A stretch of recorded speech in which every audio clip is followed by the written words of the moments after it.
I still remember the silence in that conference room. 30 people staring at me, my boss pointing his finger and saying, "You're fired. Pack your things and get out." Everyone looked away. Some felt bad. Some enjoyed the show, but none of them knew something. Something my boss would discover the very next morning. And when he did, karma didn't just knock on his door. It kicked it down. It started on a normal Tuesday morning, the kind of morning where nothing feels unusual. I arrived at the office around 9:10 a.m., coffee in one hand, laptop bag in the other. The same routine I had followed for 4 years. 4 years of hard work, 4 years of overtime, 4 years of fixing problems nobody else wanted to deal with. And my boss, Richard, he loved taking credit for all of it. But I stayed quiet, because sometimes staying quiet is easier than fighting. At least, that's what I believed back then. That morning, I noticed something strange. People were whispering. Every time I walked past a group of coworkers, they suddenly stopped talking. Eyes avoided mine. Something felt wrong, really wrong. I reached my desk, opened my laptop, and that's when the email arrived. Subject line: mandatory meeting, conference room, 10 a.m. Everyone was invited, even interns. That's when my stomach sank. Company meetings with everyone present never meant good news. 10 a.m., the conference room was full. Managers, developers, HR staff, even the new hires. Everyone squeezed into chairs, while Richard stood at the front like he was preparing for a speech. He smiled, but it wasn't a friendly smile. It was the kind that makes your skin crawl. He cleared his throat. Then he said something that made the entire room go silent. "We have a serious issue in this company." He started pacing slowly. "This month's project failure cost us thousands of dollars." People began glancing around. Then he stopped walking, right behind my chair, and suddenly he slammed a stack of papers on the table. "Because of him!" My name echoed through the room. Every head turned toward me. I felt my chest tighten. Confusion, embarrassment, anger, all hitting at once. I opened my mouth to speak, but Richard raised his hand. No excuses. He started listing problems: missed deadlines, broken systems, financial loss, and he blamed every single one on me. The problem? None of it was true. But he didn't care. He wasn't trying to find the truth. He was looking for a scapegoat, and I was the easiest one. Then came the sentence I'll never forget. "You're fired." Effective immediately. The room went completely silent. You could hear someone drop a pen. My coworkers stared at the table. Nobody defended me. Nobody spoke up. I packed my things slowly, walked past 30 silent people, and left the office. Humiliated, angry, but strangely calm. Because deep down, I knew something Richard didn't. Outside the building, the cold air hit my face. For a moment, I just stood there. 4 years, gone in 10 minutes. No warning, no investigation, just public humiliation. My phone buzzed, a message from a coworker. "Man, I'm sorry, that wasn't right." Another message arrived. "He blamed you for everything." Then another. "You should have defended yourself." But I didn't reply. Instead, I opened my laptop in my car, logged into my email, and downloaded a folder. A folder Richard didn't know existed. You see, for the past year, I had been the one maintaining the company's internal systems: servers, financial dashboards, automation tools, most of the infrastructure. And every single time Richard forced me to make risky decisions, I documented it. Every instruction, every approval, every email, every message.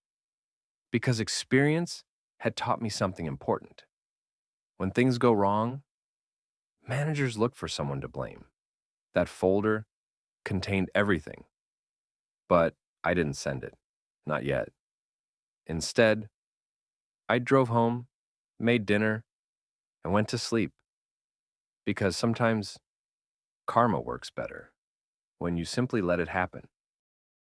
The next morning, I woke up to 14 missed calls, 7 messages, and 3 emails, all from my former coworkers. The first message read, "Dude, turn on the news." My heart skipped. I opened YouTube, typed the company name, and there it was. A business news video. Headline: Major corporate data failure causes millions in losses. My former company. My former boss. Richard. Apparently, something had happened overnight. Something big.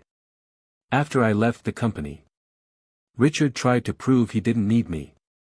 So he pushed the system update live immediately. The same system I had warned him about for weeks. The same system he had forced me to rush. Without testing. Without backups. Without safety protocols. And when the update went live, everything crashed. Servers. Client data access. Financial reporting systems. Even internal communication tools. The entire company infrastructure collapsed. Clients lost access to their accounts. Millions of dollars in transactions froze. Investors panicked. The board demanded answers. And suddenly, Richard couldn't blame me anymore. Because there was one small problem. All the approval emails had his name on them. Around noon, my phone rang again. But this time, it was HR. The same HR manager who sat silently in that conference room yesterday. Her voice sounded very different now. "Hi, we need to talk." Apparently the board had started an investigation. They were reviewing emails, server logs, management approvals. And they discovered something interesting. Every major risky decision had been approved by Richard, including the system update, which he forced through. After firing the only person who understood how it worked. Me. She asked if I could provide documentation of the system structure. I stayed quiet for a moment. Then I said something simple. I might have some records. 5 minutes later, I emailed the folder. Every instruction. Every approval. Every warning message I had sent. And every time Richard ignored it. 30 minutes later, another message arrived. This time from my former coworker. "Bro, you won't believe this. Richard just got escorted out of the building. Security. In front of everyone. The same hallway. Where he made me walk yesterday. The same employees. Watching silently. Except this time. The finger wasn't pointing at me. It was pointing at him. Karma had arrived. And it arrived fast. Later, something unexpected happened. The company contacted me again, but this time, it wasn't HR. It was the board of directors. They apologized, not quietly, not privately, officially. They offered my job back, with a promotion and a salary increase. I thanked them for the offer. Then I said something they probably didn't expect. No, because sometimes, the best revenge isn't returning. It's moving forward. 2 months later, I joined another company. Better environment, better leadership, better respect, and sometimes late at night. I still think about that conference room. That moment when 30 people watched me walk out the door. Richard thought he had destroyed my career. But the truth was, he only destroyed his own. Because karma